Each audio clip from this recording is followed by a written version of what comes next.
I want us to listen to Imenti MP over his remarks. He is now regretting and exposing William Ruto by saying that they were told to impeach Rigathi Gachagua in order to replaced by Kithure Kindiki. And he furthermore carried on by saying that Kithure Kindiki have been played. They are now not planning to have Kithure Kindiki as a deputy, but the other person. We believed as Meru MPs that number 2 is supposed to take that place of number 1. So we signed on strength that Kindiki is going to be appointed as NDP. But from the time we passed that impeachment, things are not as they were. There is a lot of lobbying from various sectors of societies. A number of tribes, communities are lobbying to have their own, to be number 2. I'm concerned because you see now, we are hearing of somebody like Irongo Kangata. They're even calling us, they're robbing us to support them. There is also a majority leader, Kimani Ichung'wah. There is Anne Waiguru, the women caucus of governors. They are happy in arms, saying that according to the speech of William Ruto, president, he promised them that the next deputy president will be the woman, will be a woman. They are also mentioning Grandes Wanga, and also sometimes they even bring the name of Raila Odinga in the scene. So when they bring all those things in Kimeru, is what we say, Mambura ya kugea nyenje. Mambura ya kugea nyenje is not straightforward as it was. So I'm so much concerned that there are those other players who have come in the scene. See? So it shouldn't be as that rumors and as it was at that time, because he was number 2. Let's number 2 take from number 1, because number 1 has been impeached as the deputy president. More than that, when Kindiki is down here, like Central Imenti, all the rivers which we have froze to his place, Taraka, where he comes from, he knows the problem we have about electricity, about loans and so on. It's not somebody whom I'm going to call and explain. It's somebody who won't be even knowing by the time I tell him that there's a problem here, you already know. So to me, it will be a great advantage. I want to insist on that one shouldn't be repeated. There is no time when William Ruto called us and told us to impeach Gachagua. It is a change sheet it was the changes which were ending in parliament. But I have seen it that you people, you are trying to coin it and make it that it's William Ruto who told us. He did not. He did not tell us. We have our own brains. We have our own consciousness. And by the time I was saying that Gachagua will not be impeached, I wanted to be remembered. I had no idea, and I didn't have that rumor that it's Kindiki who is supposed to be the deputy president. If it's not Kindiki, I could not have voted out Gachagua. Our wish, the moment I started thinking the opposite, it means it's like a prayer that should not be appointed. It should not be political. Now, Kenyans, you've watched that video clip of Imenti MP on whatever I say. I have realized one thing, that we have fake lawmakers in this country. They are no longer having even their time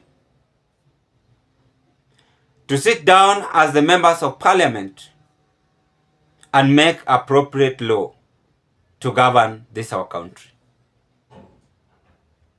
How can a whole MP be convinced and never even have that firmness that even if someone turn left, he or she is following him?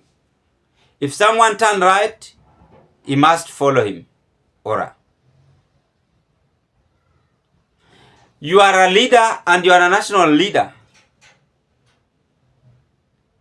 You only have time to take bribe, but you don't have time to even say enough is enough. Regrets will be seen many.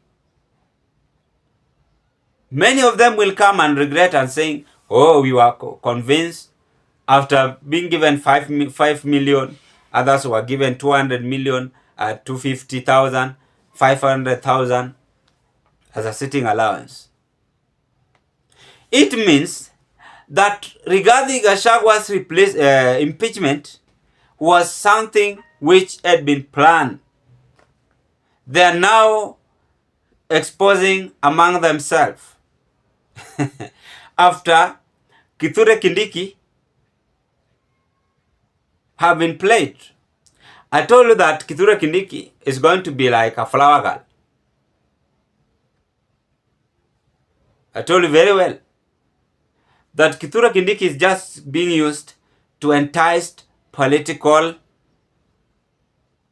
people from Mount Kenya. I had even women, I saw the other day, women are endorsing Kithure Kindiki. Oh, ni mtu wetu. We always rush into a decision making. And this is what have failed us for several years.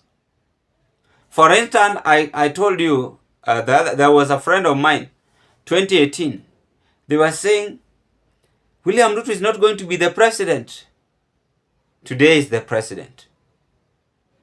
We always have that, we have that early judgment on decision, which we don't know even where the sources it comes from. Oh, Kithure Kindiki is going to be endorsed. Now today is another scenario. Why? It's because not even the MPs themselves, but any Kenyan outside here, if today you ask him, is just coming up with his own political interest. But he don't know or he don't understand the sources.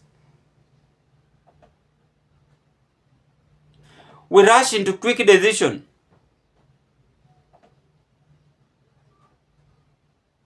That you cannot be, you are not going nowhere.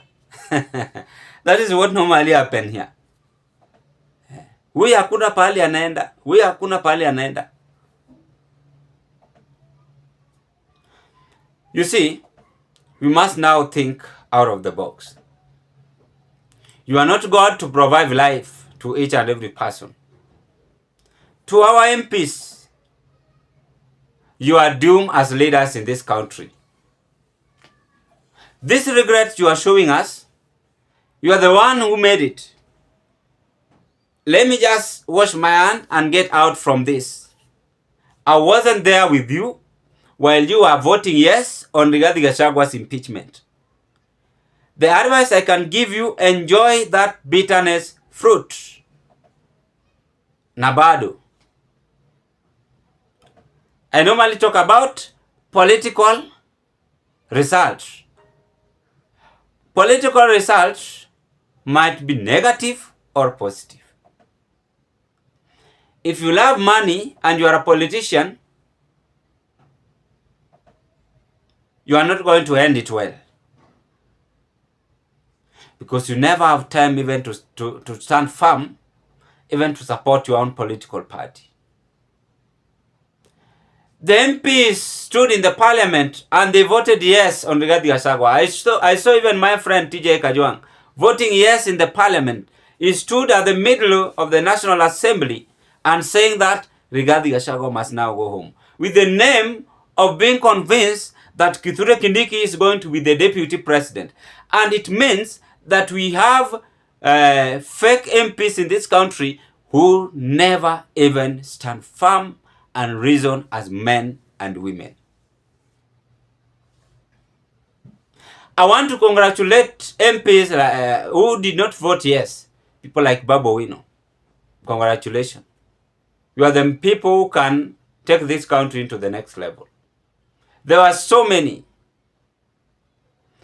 Leave alone those MPs who are just following where the wind is blowing to. William Ruto is going to still use you because he's a man on a mission. We have several things which the government want to do, not only even on Rigathi Gachagua. So you must be firm. But anyway, even if we give this government 100 years, they won't be there. Even if I give them 20 years, they won't be there. Because we are all sinners. Sahi hata maisha,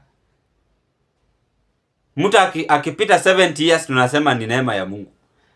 Tunafanya dhambi hata Mungu anakasirika na sisi. But what is the legacy which should be left behind? For each and every person or the future generation will one day say, this was MP so and so, he did this to our country, and let us borrow the same boat as he did it together. Are our future generation going to take the character from our MPs? This is awkward character. It is it's so not even interesting characteristic. Because they are glutton and they only have time to have shot, take bribe, and be used and done.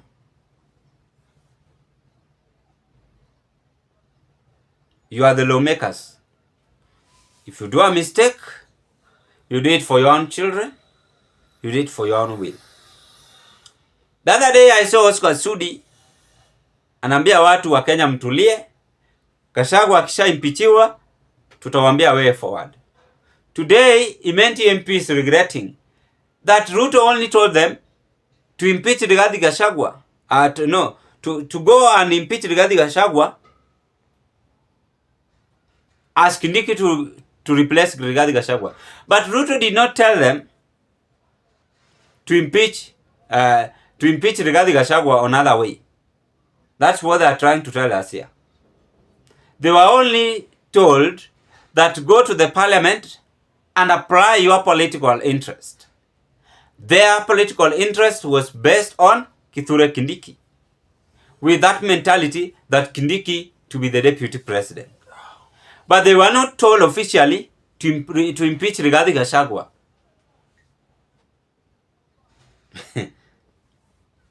They are coming out and saying they were betrayed. Nabado. Anyinyi wenye mnapiga kura, mwachaneni na hii haraka zenu na madoido zenu. Huyu aende, huyu aendi.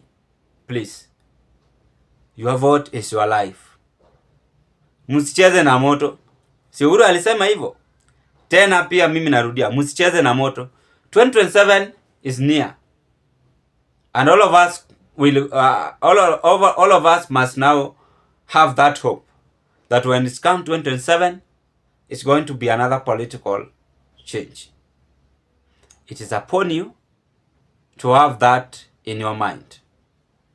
Kama mnataka kurudisha mabunge wote, shauri yenu. Ukitaka kurudisha governor, shauri yako. Mtu asililie, hakuambia. You've been told, na bado mnaona vile wana behave. I rest my case at this point.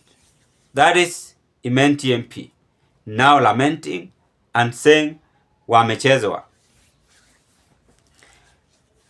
Drop your opinion at the comment section below, and I wish you all the best. Thank you so much for your always great support in this broadcast.